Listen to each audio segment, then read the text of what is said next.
Hi gang, Naomi from the Word Count here. Thank you again for joining me for another episode of Writing Rants. That's WRANTS, your home for all things creative writing. So for today's episode, I wanted to discuss some marketing techniques. I've seen some pretty pitiful attempts on social media lately, and it seems like this is needed. So one of the first things I wanted to discuss before we even get to tactics on how to do marketing research is to discuss what makes your book, what sells your book. Now you might be thinking it's the ideas in the book, it's the story, which yes, but you need to get people to get to the story. So there's a lot of other steps that need to be considered before you even get to that point. So this isn't rocket science, but sometimes when you say it and you click it together, it makes a little bit more sense. So obviously the first thing that you notice about a book before you read it is the cover and the title. Now depending on how that cover is put together, you might notice the title before anything else on the cover. But either way, your cover has to be interesting enough to get people to want to pick it up. Your title has to be interesting enough for people to want to pick up your book.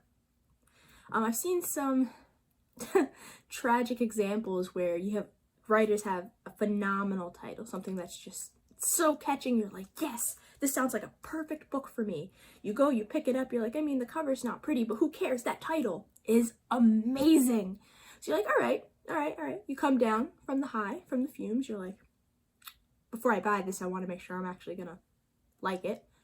So what do? You flip over that book and you read the back, or maybe you open the book and read the first few pages, but either way, we're gonna go with the back of the book first. So you read the back of the book and you're like, so it's about this and these two characters, all right. That can really alter your sales.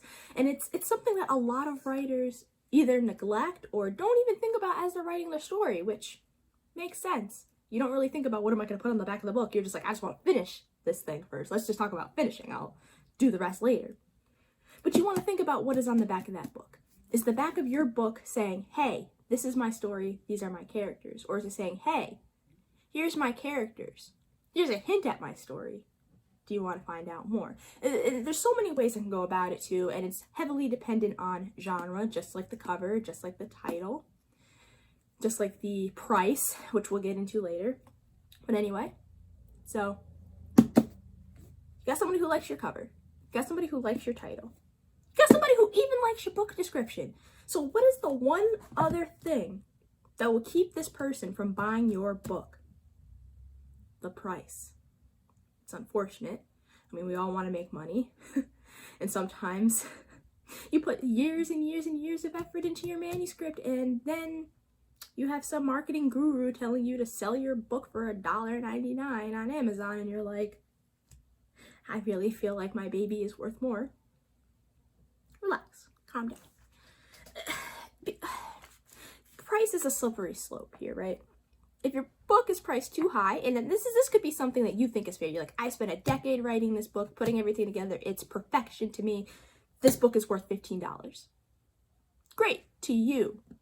You want to price things on what they're going to be worth for your audience. Will your audience spend $15 on your book? Depends. Are you a well-known author? Is this your first book? Is this your second book? Did your first book not do well? There's so many factors you have to consider.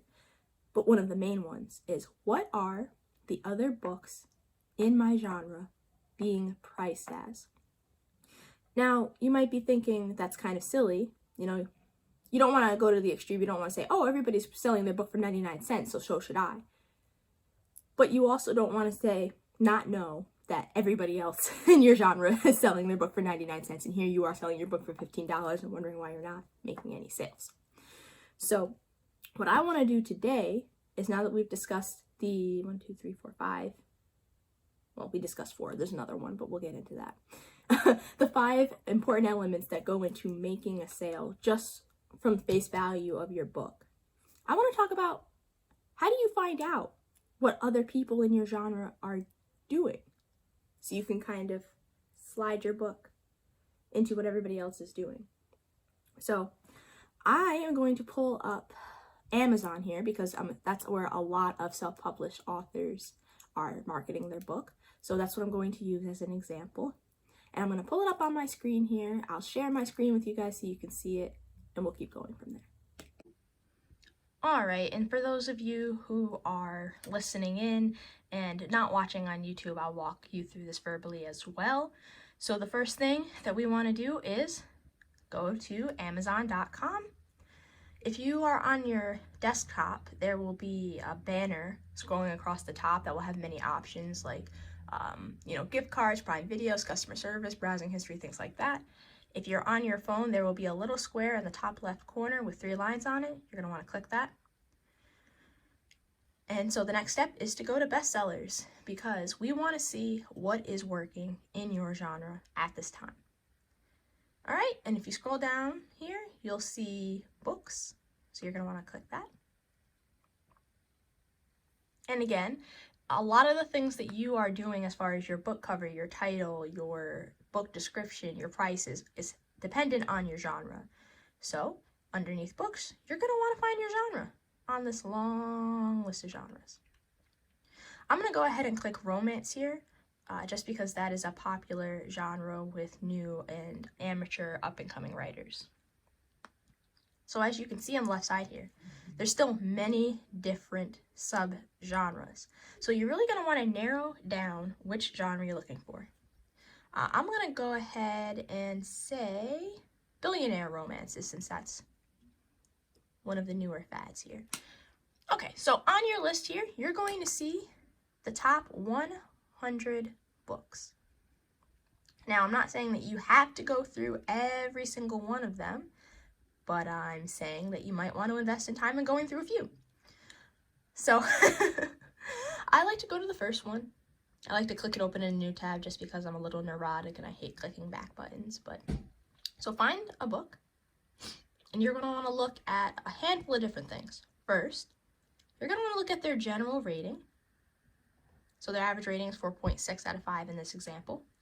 You're going to want to look at the title, The Hunter, an enemies to lovers romance. Now you're saying, why are you looking at the title? Because there are different ways that you can put your title together. You can have a title and a subtitle. And sometimes your subtitle will help you narrow down your categories, which will give you a better opportunity to make it on one of these bestseller lists. But that's not what we're talking about today. Today we are talking about simple decisions that you can make that can give you a better probability of making more sales. Okay, so first thing I looked at was the title, the ratings. Okay, the prices right now are a little bit skewed because they're offering a sale, but generally this price for the paperback is $15, give or take. Okay. You want to look at the title. You want to look at the cover.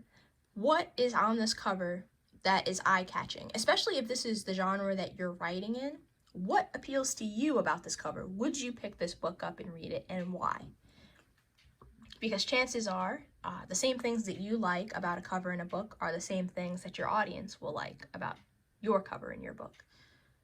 Okay, so I want to scroll down here because there's more to it than just looking at the cover. All right, I want to look at how many pages is the print length. 394 pages. Now that's oddly long for a romance, but again, this is why we do market research to see what is working. Perhaps these longer books are coming back in. Okay, I'll look at some of these other things here. Another thing that can affect your sales is the availability. For example, this has enhanced typesetting, which allows the book to be presented on more than just one type of Kindle reader, for example. So one of the other things that you're going to want to do, and this is perhaps the most important thing, is to read some of the top reviews.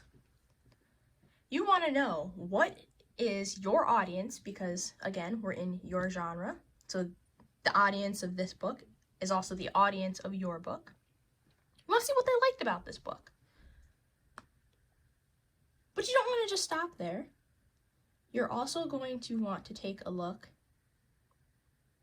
at some of the most recent views. What I like to do is just kind of scout for those lower reviews to see what perhaps it didn't work in this book. You know, it's not necessarily related to what you're going to do, but it can give you some pretty good insight into the mindset of your audience, which again is the prime objective.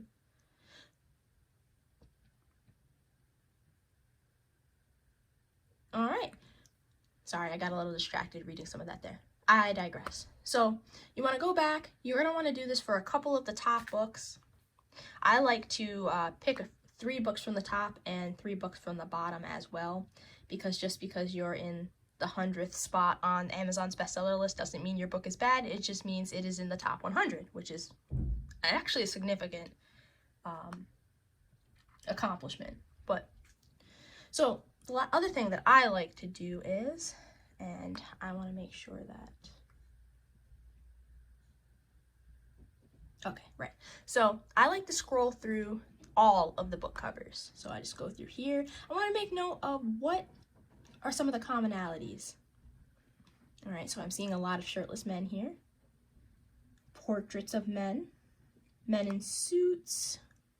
Some pictures with couples.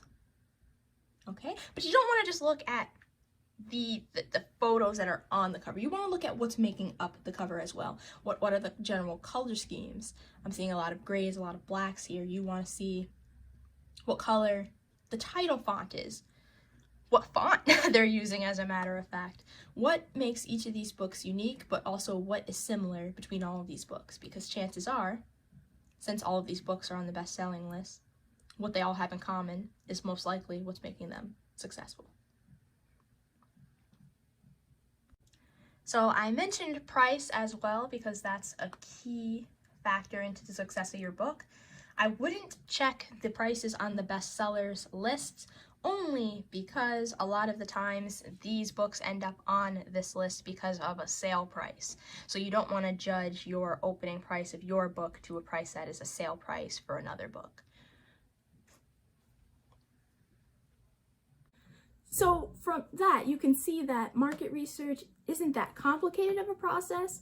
It is rather time consuming, but it's something that can really benefit you and your book. Now, this is something that you're going to want to do as you're writing your book, actually.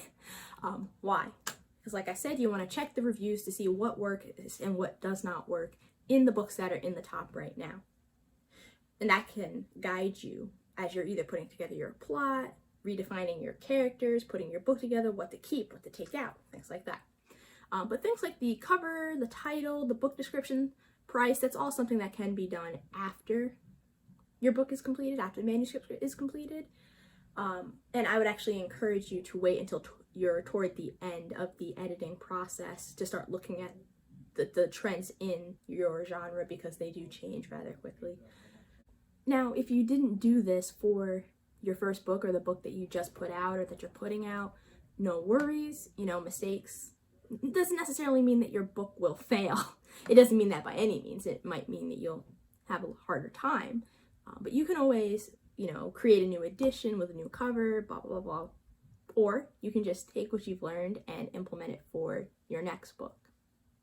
That's all the time we have for today. I want to take this time to give a brief shout out to our loyal listeners. We couldn't do this without you, and we love you so much. Pun aside, if you want to keep updated on our sales, on our promotions, and on our reviews and our blog posts, be sure to sign up for our newsletter quarterly. You know, that means you only get an email once every 3 months. It's glorious.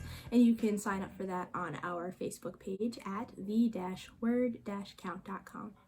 See you next week, comrades.